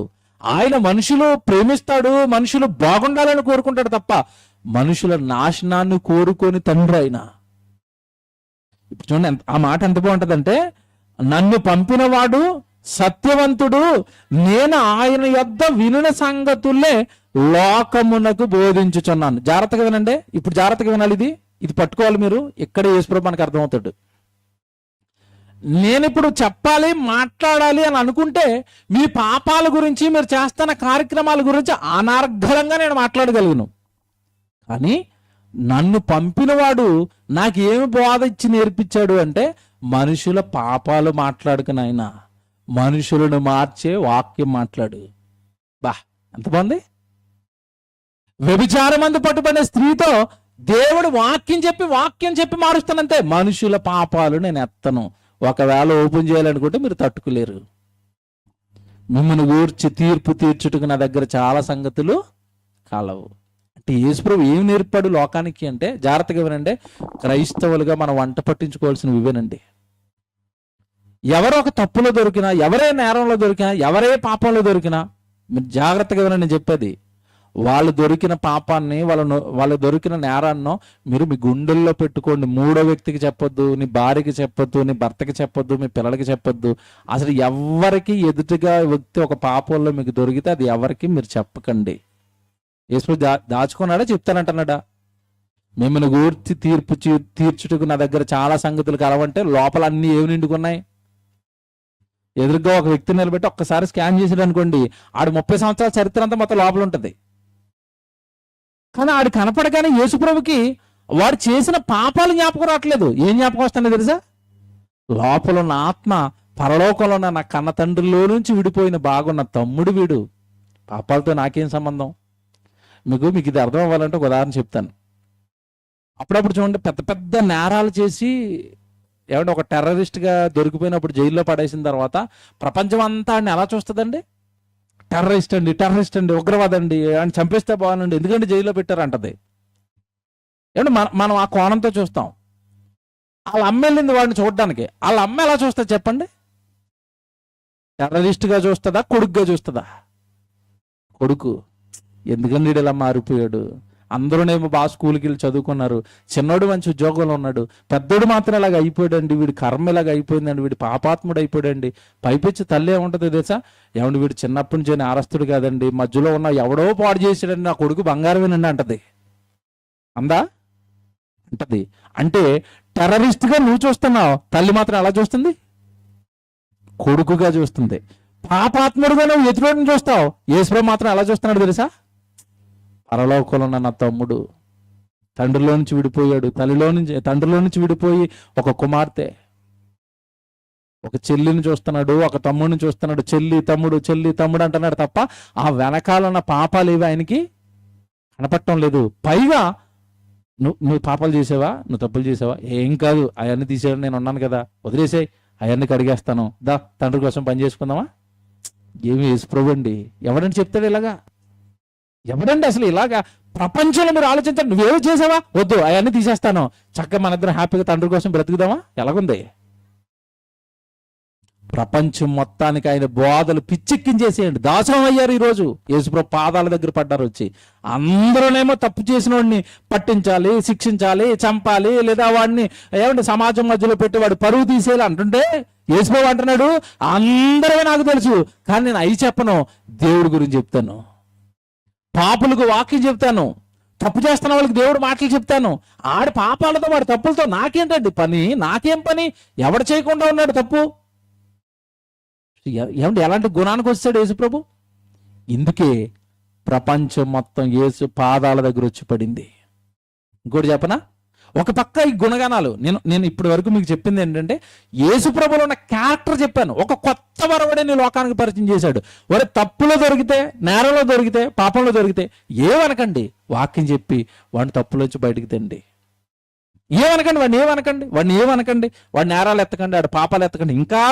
ఇంకా కృషించిపోతాడు, ఇంకా వాడు ఏదో నేను తప్పు చేశానన్న భావంలోకి వెళ్ళిపోతాడు, ఇంకా ఆ తప్పుగాడు దగ్గరైపోతాడు తప్ప ఆదరించగలిగిన వాళ్ళు ఒకరుంటే ఆ తప్పులోంచి బయటకు వస్తాడేమో. ఆదరించండి. తప్పు చేస్తున్న వాడిని ఆదరించండి. పాపం చేస్తున్న వాడికి ఆదరణ మాటలు చెప్పండి. నువ్వేం లేదు బ్రదర్, అందరూ చేస్తారు, ఎందుకు వచ్చేసేయండి, మానేయండి అని చెప్పండి. వస్తాడు, దేవుని దగ్గరకు వస్తాడు. ఏమంటే చానాల క్రితం డాడీ మాట చెప్పాడు. నిజంగా ఆయన ప్రసంగాల్లో ఒక్కొక్క ముక్కండి అలా పడుతుంది. నిజంగా అది అసలు చాలా ఆలోచనలకి దారి తీస్తుంది. ఆయన నోట్లోంచి వచ్చి ఒక్కొక్క మాట. చానాల క్రితం మీరు మాట అన్నాడు, మీరు పట్టుకున్నారో లేదో. నాయన, గుడికి వస్తున్న వాళ్ళని ఏమనకండి, గుడికి వచ్చే వాళ్ళని ఏమనకండి. ఒక త్రాగుబోతు వస్తున్నాడా, ఒక తిరిగిపోతూ వస్తున్నాడా, రానివ్వండి. వచ్చిన వాడిని, వాడు పాపాలు ఎత్తి వాడిని ఎందుకు గుడికి దూరం చేస్తారు? వాడికి ఏదో బలహీనత ఉంది. ఈ రోజు మారతాడేమో, ఈ రోజు ప్రసంగానికి మారతాడేమో, వచ్చే వారం ప్రసంగం మారతాడేమో, వచ్చే నెల మారతాడేమో. వస్తున్న వాడిని, వాడి పర్సనల్ పాపాలు ఎత్తి వాడిని ఏమీ అనకండి అన్నాడు. విన్నరా? విన్నది విన్నట్టుగా రిజిస్టర్ అయిపోద్ది నాకు. నిజమే, ఏమనకూడదు, ఎవరిని ఏమీ అనకూడదు, రానివ్వండి. వింటారు వింటారు వింటారు. వాళ్ళు పరలోకంలో ఉన్న కన్న తండ్రి పెట్టిన హృదయం వాళ్ళకు ఉంది కదా, ఎప్పటికైనా అది యాక్టివేట్ అవుతుంది. వాళ్ళకి ఒక మనస్సాక్షి ఉంది కదా, వాళ్ళు తప్పు చేస్తున్నారని వాళ్ళకి తెలుసు కదా, ఏదో పడుతున్నారు, మొత్తం మీద ఎప్పటికైనా దాన్ని వాళ్ళు జయిస్తారు. వాక్యంతో ఉంటే, వాక్యంలో ఉంటే, సంఘంలో ఉంటే ఎప్పటికైనా వాడు దాన్ని జయిస్తాడు. అందుకని బలపరచు, ఇంకా దేవుడి కోసం బ్రతికేటట్టుగా ప్రేరేపించు, ఇంకా దేవుళ్ళు ముందు పెట్టు తప్ప ఎవరిని తప్పులను, పాపాలను, నేరాలను ఎత్తకండి అన్నాడు. యేసు చెప్పింది అది. మిమ్మల్ని గూర్చి చెప్పుటకు నా దగ్గర చాలా సంగతులు కలవు. మీ గురించి ఏమిటి బాగా వంట పట్టించుకోండి. మీరు ఇక్కడ వాక్యం వింటున్నప్పుడు అంత బాగుంటుంది, మన దగ్గరికి వచ్చేసరికి మనం ఉండం. మీ గురించి అవతల వాళ్ళు ఏదైనా అంటున్నారు అనుకోండి, అంటున్నది వింటున్నారు వింటున్నారు వింటున్నారు వింటున్నారు. మీరు ఏం చేయాలి అప్పుడు? మొత్తం నా డేటా తీసావు కదా, 3-4 మీద అపాయింట్ చేసి మొత్తం నీ డేటా అంతా బయటికి తీస్తాను అని అపాయింట్ చేస్తారా? మనం అదే చేస్తాం కదా. మనల్ని ఏమైనా అంటే తట్టుకోలేక అవతల డేటా తీయడం ట్రై చేస్తాం. నో, తప్పండి. మనకెందుకు ఎవరిని పాపం అండి, తప్పండి. ఎవరి గౌరవాన్ని, ఎవరి పరువును ప్రజల మధ్య పెట్టకూడదండి. యేసుప్రభు ఈ ప్రసంగం ఇక్కడ ఎందుకు చేశారంటే, ఆ వ్యభిచారం అంతా పట్టుబడిన స్త్రీలు అలా ప్రజలందరి మధ్యలో పెట్టి ఆవిడ పరువును తీసేటువంటి యేసుప్రభు కోపాన్ని రప్పించింది. నేను తలుచుకుంటే మీ అందరి పరువు తీసేస్తాను, నేను తలుచుకుంటే మీ అందరిని బయట పెట్టేస్తాను. అది చేయకూడదే, తప్పది. బలహీనతలు ఉంటాయి, పాపాలు ఉంటాయి, నేరాలు ఉంటాయి. కడుపులో దాచుకోవాలి వాటిని. కొడుకుని తల్లి ఎలా దాచుకుంటుందో, కూతుర్ని తల్లి ఎలా దాచుకుంటుందో, బిడ్డలను తల్లిదండ్రులు ఎలా దాచుకుని వాళ్ళ తప్పులు చేస్తానా, నేరాలు చేస్తానా, మా వాళ్ళు మంచి వాళ్ళని చెప్పి వాళ్ళు ఎలాగైనా బాగు చేసుకోవాలని వాళ్ళు ఎంత తాపత్రయపడుతున్నారో, పరలోకంలో ఉన్న కన్న తండ్రి కూడా మనం చేస్తున్న తప్పులను, పాపాలను గుండెల్లో దాచుకోవాలి అని ఆయన నేర్పాడు. ఆయన నేర్పింది యేసుక్రీస్తు వారు భూమి మీదకి వచ్చి, ఇదిగో నా తండ్రి సత్యవంతుడు, నాకు ఒకటి నేర్పాడు. మీ చెట్ట మొత్తం ఆయనకి తెలుసు, నాకు తెలుసు, కానీ మీ పాపాలు నేను బయట పెట్టను. వద్దవి, వదిలేయండి అవి. వాక్యం చెప్తాను, వాక్యం వింటారా? దేవుడు పనిస్తాను, దేవుడు పని చేస్తారా? పక్క గ్రామంలో సువార్తకి వెళ్దాం, నాతో పాటు వచ్చేస్తారా? మీకు లాజిక్ చెప్పనండి, చాలా మందికి తెలియదు ఇది. ఇప్పుడు తప్పు చేస్తున్నాడు, పాపం చేస్తున్నాడు అంటే కారణం ఏంటంటే దేవుడు పని లేక ఖాళీగా ఉన్నాడు. ఆ తప్పు చేస్తున్న టైంలోనూ, ఆ పాపం చేస్తున్న టైంలోనూ అతన్ని పోరాడి కోరుని పిలిచి మీ వెనకాల సభకు పట్టుకొచ్చేయండి. తప్పు చేస్తాడా, పాపం చేస్తాడా, టైం ఎక్కడది మీతో పాటు తిరుగుతుంటే దేవుళ్ళు.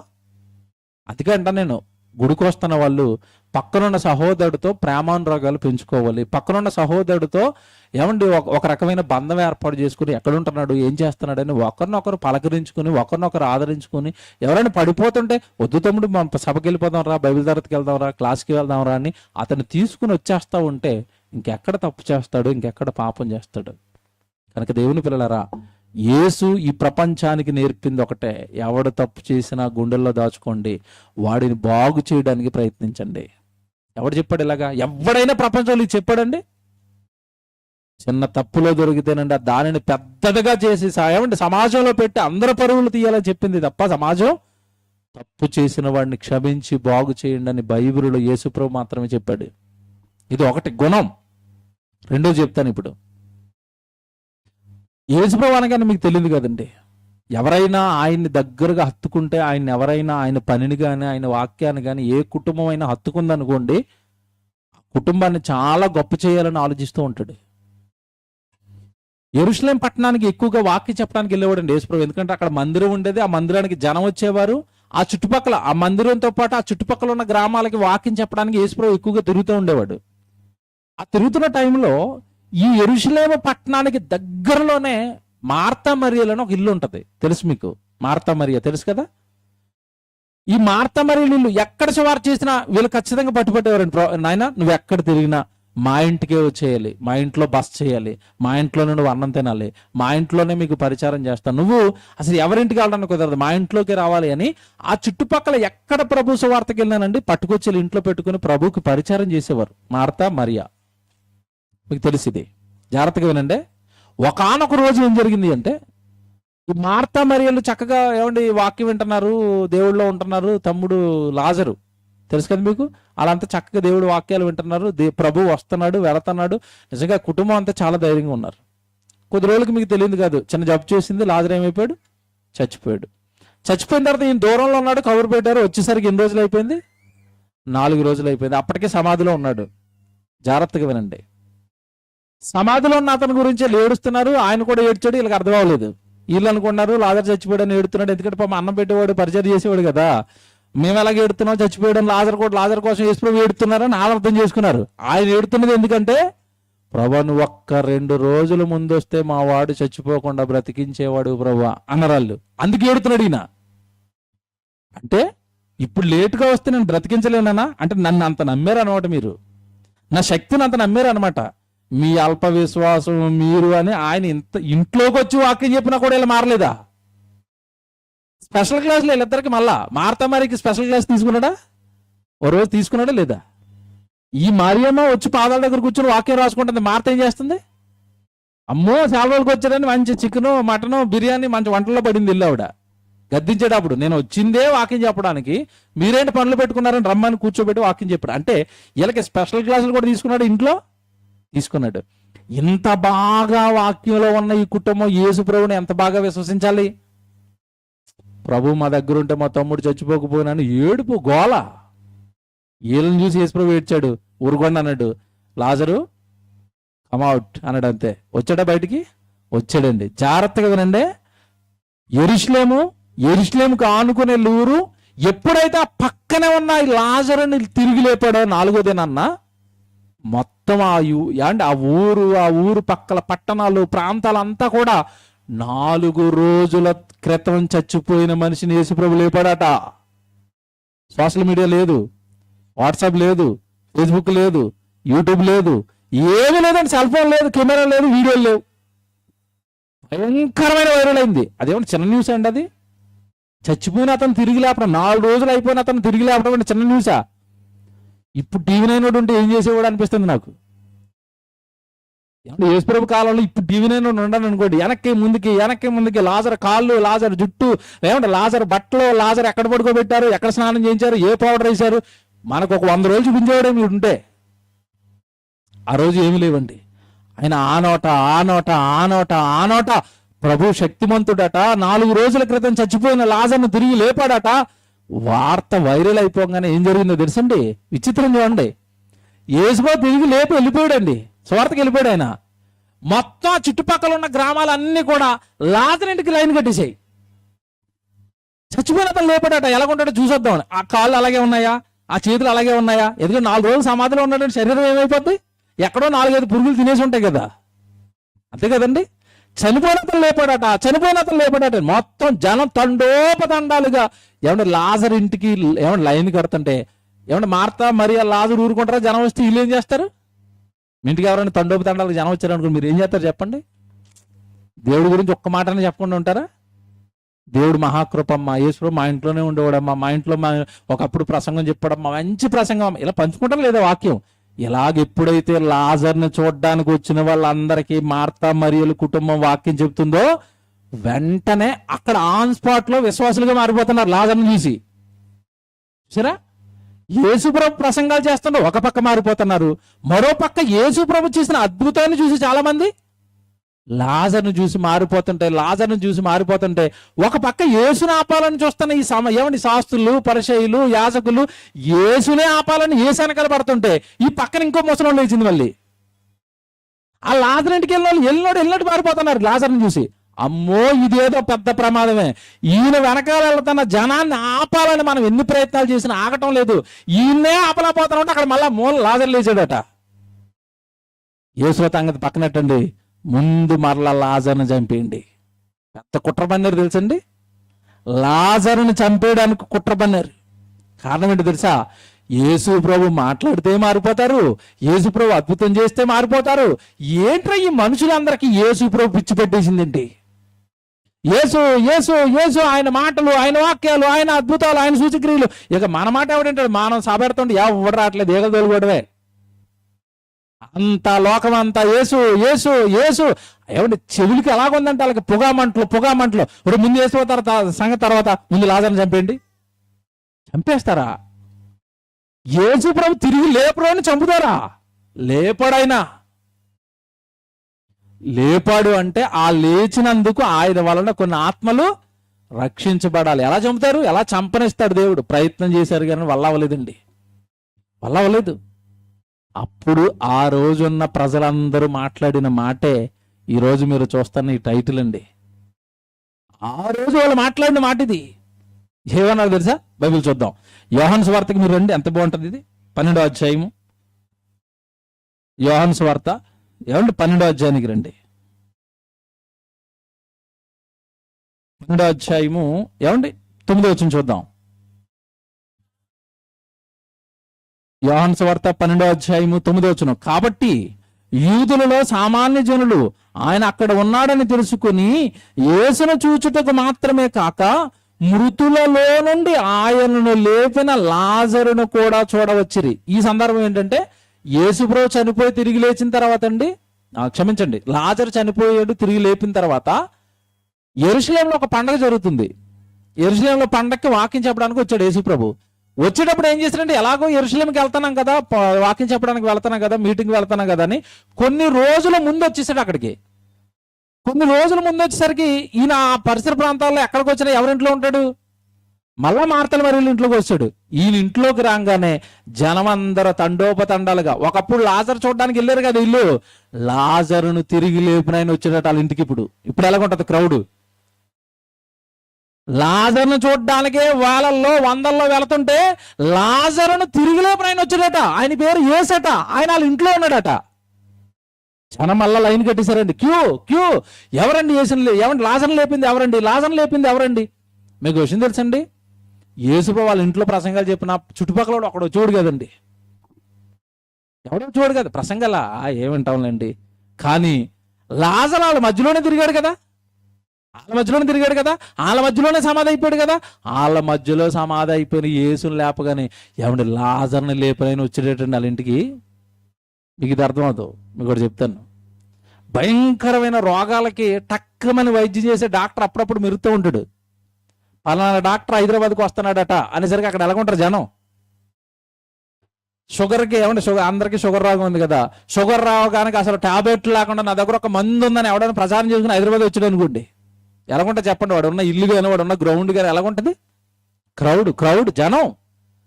లాజరును లేపిన ఆయన వచ్చాడట అనేసరికండి మొత్తం అక్కడ లైన్ కట్టారండి. ఇప్పుడు చూడండి ఎంత బాగుంటది అక్కడ 9వ వచనం.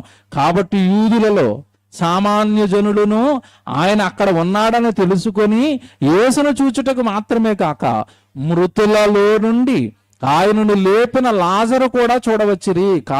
అతనిని బట్టి యూదులలో అనేకులు తమ వారిని విడిచి యేసునందు విశ్వాసం ఉంచురు గనుక ప్రధాన యాజకులు లాజరును కూడా చంపన ఆలోచన చేసిరి.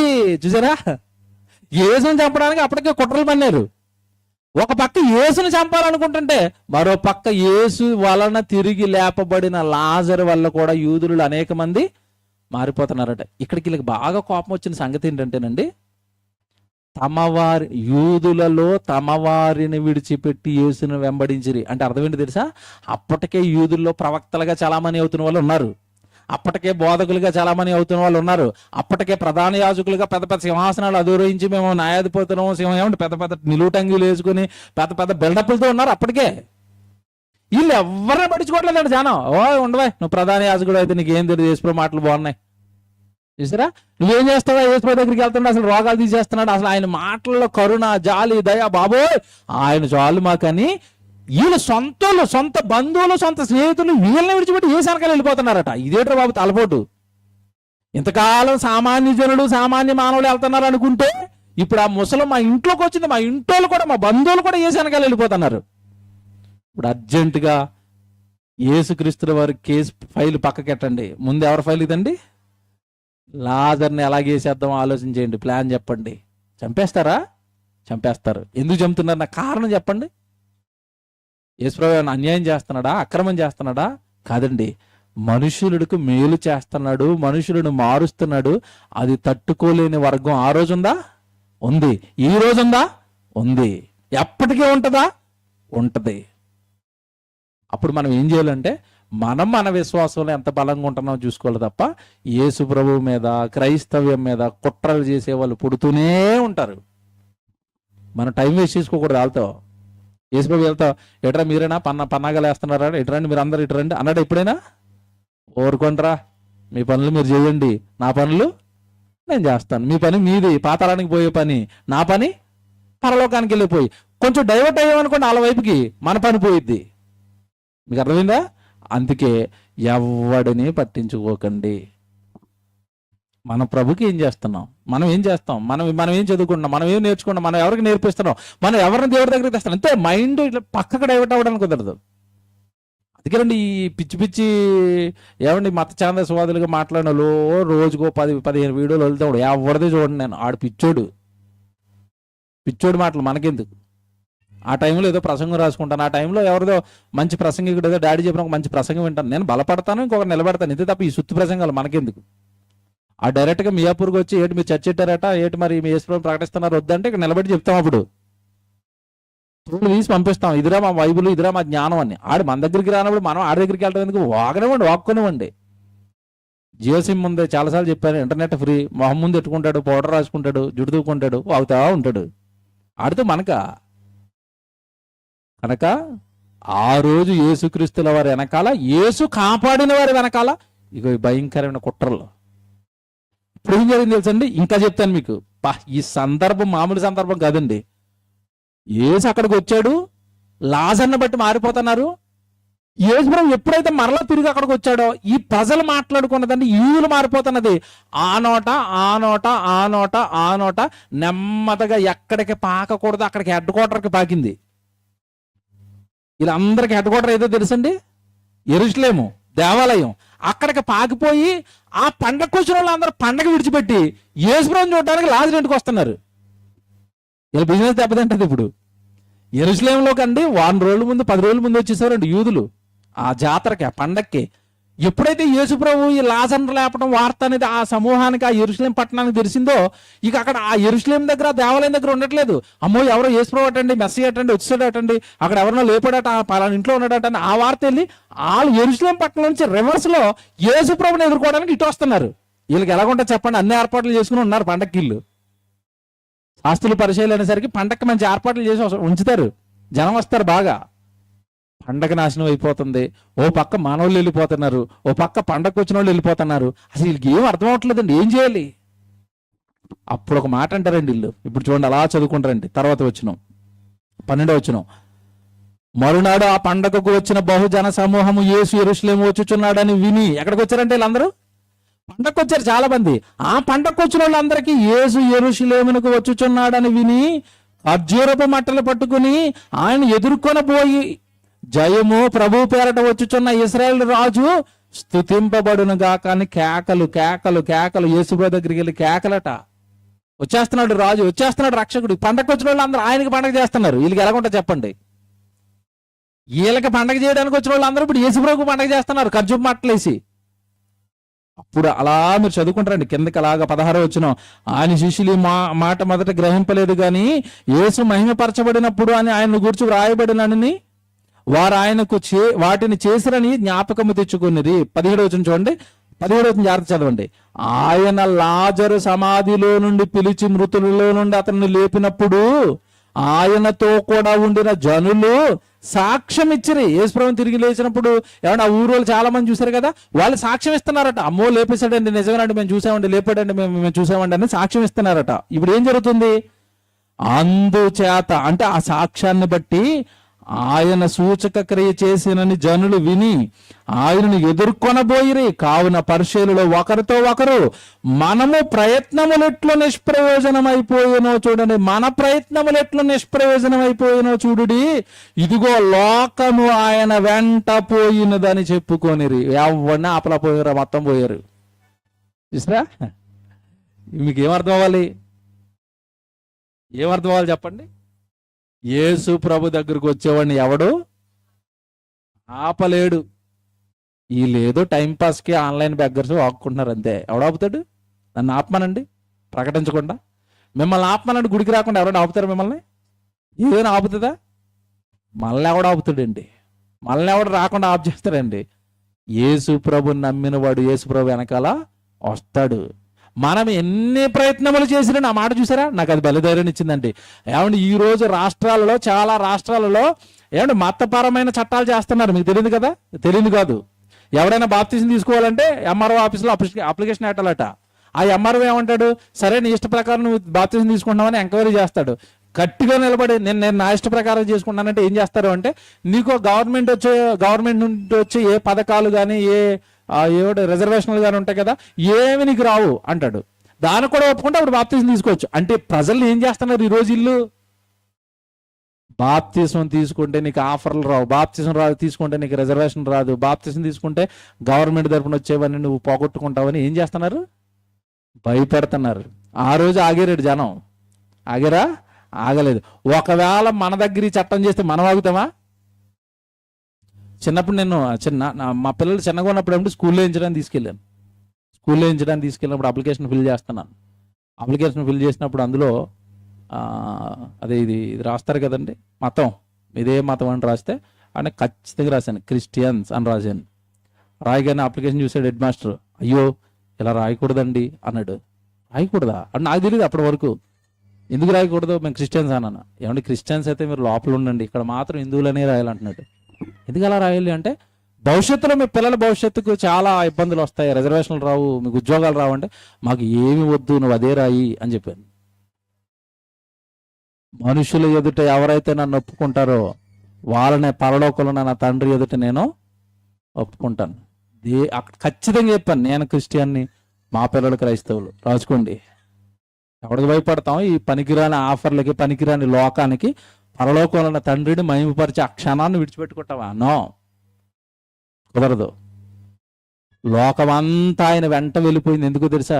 ఈ లోకంలో పనికిరాని వాటిని ఆ రోజు యూదులు బెదిరిస్తున్నా, ఇశ్రాయేలు ఏమండి ఆ రోజు ప్రధాన యాజకులు బెదిరిస్తున్నా ఎవడి బెదిరింపులకు వాళ్ళు భయపడలేదండి. ప్రభువుని మేము విశ్వసిస్తాం, ప్రభు వెనకాల మేము వెళ్ళిపోతాం అంతే అని వెళ్ళిపోయారు. ఈరోజు మనల్ని ఎవడు దేంతో ఆపితే మనం ఆగుతాం చెప్పండి? కనుక లోకమంతా ఆయన వెంట వెళ్ళింది, వెళతాది, భవిష్యత్తులో కూడా వెళుతూనే ఉంటది. దీన్ని ఎవడు ఆపలేడు. చివరిగా అయితే మాట చెప్తాను, ప్రభు దగ్గరికి వెళ్ళటం ఎవడు ఆపలేడు. కానీ ప్రభులోనికి వచ్చిన తర్వాత కొన్ని కష్టాలు వస్తాయి, శ్రమలు వస్తాయి, ఇరుకులు వస్తాయి, ఇబ్బందులు వస్తాయి. నిన్ను ఎటు తేల్చుకోవాలో తెలియని పరిస్థితుల్లో సాతాను కొన్నిసార్లు నిన్ను పడేస్తుంది. అలా పడేసినప్పుడు నువ్వు ఒక మాట జ్ఞాపకం చేసుకోవాలి. రోమపత్రిక 8వ అధ్యాయము 35వ వచనం. రోమపత్రిక 8వ అధ్యాయము ఏమండి 35వ వచనం. క్రీస్తు ప్రేమ నుండి మనలను ఎడబాపు వాడెవడు? ఏమండి ఆ పదం చూసారా ఏమని ప్రయోగించాడు అక్కడ? క్రీస్తు నుండి అనలేదు అక్కడ. ఏమన్నాడు తెలుసా? క్రీస్తు ప్రేమ నుండి అంటే ఆయన ప్రేమ నుండి మనల్ని ఎవరండి లాగేస్తారు? యేసుప్రభు అంటే ఏంటో తెలుసండి? ప్రేమ. మనం ఎన్ని తప్పులు చేసేవండి, అన్ని క్షమించాడా? క్షమించాడు. ఈరోజు మన కుటుంబం బాగుంది, మనం క్షేమంగా ఉన్నామంటే మనల్ని ఎలా నిలువబెట్టింది, మనల్ని నడిపిస్తున్నది ఎవరు చెప్పండి? యేసుక్రీస్తుల వారి ప్రేమ. ఈరోజు బైబిల్ పట్టుకుంటున్నామన్నా, ఇక్కడికి వచ్చి ధైర్యంగా ఒక ప్రార్థన చేస్తున్నామన్నా, నేను ఈరోజు ప్రసంగం చెప్తున్నాను అన్నా, ఏమన్నా ఎక్కడ ఎంతటి భయంకరంగా ఉన్న మనల్ని ఇంత బాగు చేశాడండి దేవుడు. ఎంత బాగు చేశాడు? మీకు మాట చెప్పనా? క్రీస్తు ప్రేమ అనేసరికి మీకు అర్థమైందో లేదో. ఏమంటే ఆ రోజు వాళ్ళని ప్రేమించాడండి. చాలామంది ఏమనుకుంటారంటే ఆ రోజు వాళ్ళని ప్రేమించాడండి, మమ్మల్ని ఏం ప్రేమిస్తున్నాడండి అని అనుకుంటారు. తన చుట్టూ ఒకనాడున్న శిష్యులకి ఎలాంటి ప్రేమనైతే అందించాడో అదే ప్రేమను ఈరోజు మనకే అందిస్తున్నాడు యేసుప్రభు. అందించట్లేదా?